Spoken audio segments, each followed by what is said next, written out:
Mikakati yote ambayo itakisha kwamba mtu wa hapa amefaidika na mradi huu bila kunyanyaswa, hilo ni jambo ambalo tunasema kwamba lipo. Na kuna mradi wa kununua dhahabu kutoka kwa wale ambao watakuwa wakiwa na hii dhahabu ambao uko tayari na unaendelea kuzinduliwa na kupigiwa msasa. Kwa hivyo hilo sio jambo ambalo watu wataogopa.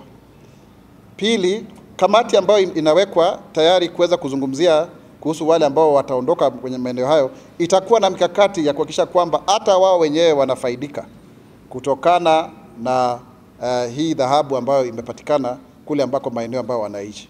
Na pia zaidi ya hapo ni kusema kwamba wakati pesa zinakwenda katika serikali ya kitaifa zitawafaidi wa Kenya wote, kwa sababu hii ni rasilimali ya nchi pia.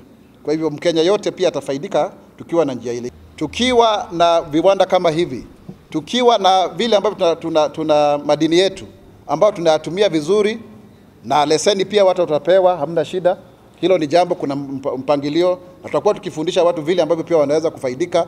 Ile kamati ya watu 14 itakuwa kishughulikia masuala kama hayo. Na umesikia kwamba nimejumuisha nikasema kwamba hata mambo ya economic empowerment na kujifundisha na kufanyishwa taaluma kama tunafanya katika mipango ya Nyota na kadhalika, tusaidia wale ambao wamekuwa kichumba dhahabu kidogo kidogo hapa, wakichimba dhahabu kidogo kidogo pia waweze kufaidika na hiki kiwanda, na pia viwanda vile vingine vivyote ambavyo vitaweza pia pengine zitakuja katika za kibinafsi. Kwa hivyo watu wasikue na shida. Kuna dhahabu ya kutosha hapa na itawafaidi wa Kenya, na ni miaka mingi tu, si ati ni siku moja.